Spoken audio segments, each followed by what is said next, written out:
Well, hey you guys, it's Den. I'm back. This is part 2 of the video.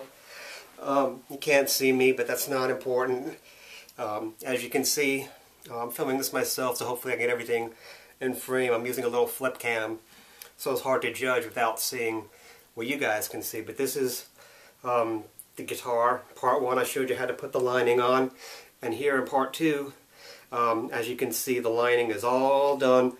All the silver is on top of my guitar where it needs to be. Yeah, it looks like a patchwork. Like I said, you don't have to worry about perfection. You use your scraps, you have lines all over the place. But the main point is everything's covered, and it doesn't matter about the little bumps. We've smoothed out as much of our air bubbles as you can by putting little pinholes and so forth. Your rhinestones are going to cover all this, and it's going to look beautiful, I promise. So don't worry about perfection. You know, I failed to mention last time, most of you guys already play guitar, so make it easy on yourselves. Take the strings off. I have learned how to restring a guitar, but I'm so used to working them now that I just work around them. I loosen the strings, and I get the stones in between. But if you guys doing it for the first time, you play, you know, take them off, because you can put them right back on in a snap. It'll be easier for you, and it's a whole lot less work. What we're going to concentrate today on is the outline of the guitar, and that's going to be the part 2 lesson. Now, what I use as far as glue, hopefully again I can get this in frame, but if not you'll hear me talking about it. It's Aleene's, A-L-E-E-N-E-S, clear gel tacky glue, and I can get it at any local craft store. We have Michael's here or Joanne. Today I'm going to use the AB crystals that I told you about last time. Don't have them here in front of me. They're the pink and bluish ones, and actually I've dumped them into this little bag here, and these are the different size ones. AB stands for Aurora Borealis, so if you're not using the Doris that I mentioned last time, you can get, you know, AB crystals online. I don't know how much they cost. Michael's is a great store in that, and I'm talking as I'm finding my bigger stones. Once a week, if you go online, Michael's will have a 40 or 50% off online coupon, and it's good for any one item. So what I like to do is, the rhinestones are about $20 a bag, but if you get 40 or 50% off, you go in, you buy a bag. You know, you're going to be using that bag for more than a week, unless you're really ambitious and want to get the guitar done. I mean, if it's a work week for me, and a lot of you guys are in school and so forth, you're not going to have a lot of time to spend on this. You're not going to get this done in a week. So you buy your one bag, go back next week, get your coupon, and get your second bag. This is where you'll be saving a whole lot of money. As far as the outline, you have two options. Now, if you go online, see, I'm really into guitars, and especially Taylor's and Paul Stanley's of Kiss. If you look closely, if you Google Taylor Swift Rhinestone guitar, or actually just Taylor Swift guitar and then select large, you'll come on a bunch of pictures. Wherever you see pictures of her holding that glitter guitar, you'll see she actually has two different. Now there's one where she has the larger rhinestones around the outside, and that's the one where she has the 13 on the headstock. That's one guitar. Then she has another one. They're both Taylor's, I believe, but she has another one where all the stones are small sized, but it doesn't have the 13 on the headstock. So you can go either way. Personally, my preference is the larger stones. I think it looks nicer with an outline, and then the smaller ones on the inside. And it's quicker to get the outline on with the bigger stones, and then set the smaller ones. So let's proceed, and this is how I like to do my outline. Luckily for me, since I have a lot of past projects that I've done, my larger stones are already separated. If you're working out of the new bag from Doris, you're going to have to separate them yourself and just, you know, take handfuls out.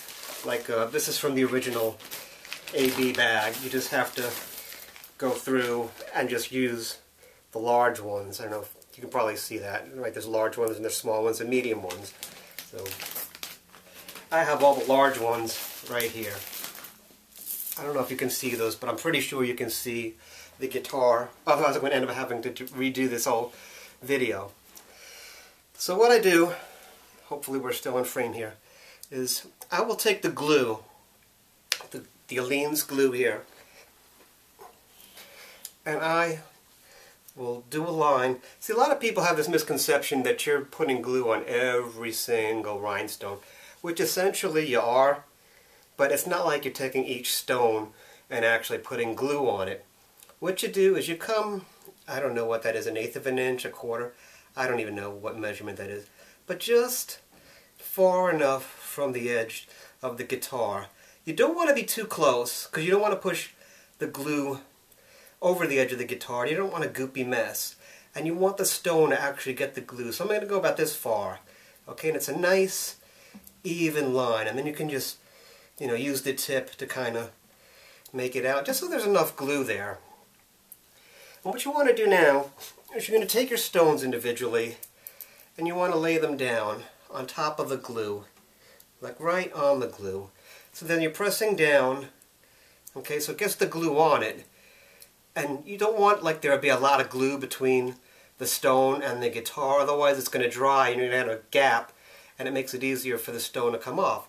So you're going to push down and then you push up, and you're going to push that stone as close to the edge as possible. And you can use your finger to gauge, because you don't want it to go too far over, because it's going to hit something and be able to come right up.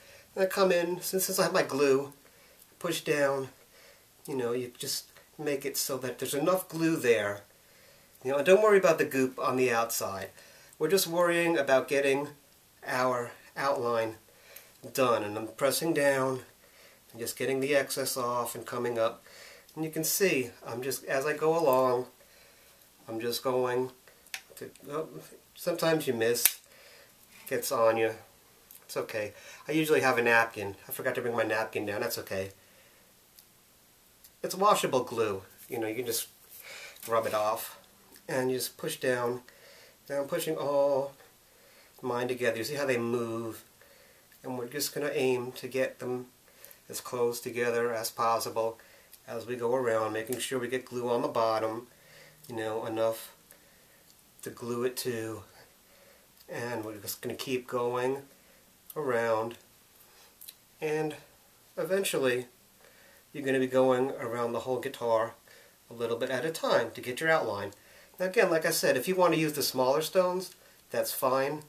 I actually do have a guitar that has the smaller stones all the way around. This is a replica I made of a Paul Stanley guitar. Again, I'm going to try and get it so that you can see it. And this one has smaller stones all the way around. I'm just moving it side to side, and because I can't see what the camera's picking up at this point. I hope you guys can get that. So that has the smaller stones all the way around. So anyway, it's always fun when you get a stone in the guitar too. We'll worry about that later. Talk about a blooper reel.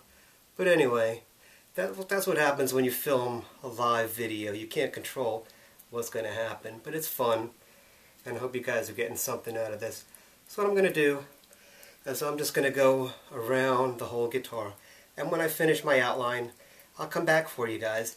Now, it's not always going to be perfect, okay? I'm moving these as close together as I can, because there is the possibility that when I get around to the other end, that there'll either be too much space here or too little. That's when, if you have a stone and you can't fit the last one in, if all your stones going all the way around are really close together, like from here to here, say, if you just gap them just ever so slightly so they're not noticeable, it's going to pick up the slack and fill that in. So just keep that in mind. You're not going to probably get perfectly all the way around, but it can be fixed. You can also sometimes move stones a little bit in more around the curves to give or take space. Just gauge. You'll get it, I promise. It's not that difficult. I mean, you're just getting them around the edges so that you have a nice outline. And your silver is going to take up for any mistakes you make. But like I said, just make sure you run your finger around the edge you know, you look at the edge, you can see where your stones are sitting. You just want to have a nice outline. So listen, you guys, I'm going to finish this up. Again, please check me out at facebook.com/denazkiss, because I impersonate Kiss, if you didn't know that. Or facebook.com/Rhinestone Guitars. You can see all my work there, all my other guitars. I've made guitars with Taylor on them. I've made guitars with Taylor Swift on them. A lot of Paul Stanley replicas, a Prince replica guitar. I'm really into making and designing guitars. It's a thing I wonderfully love. So please check it out. And once I get this outline done, I'll come back and I'll show you how we finish this out. Alright, you guys have fun.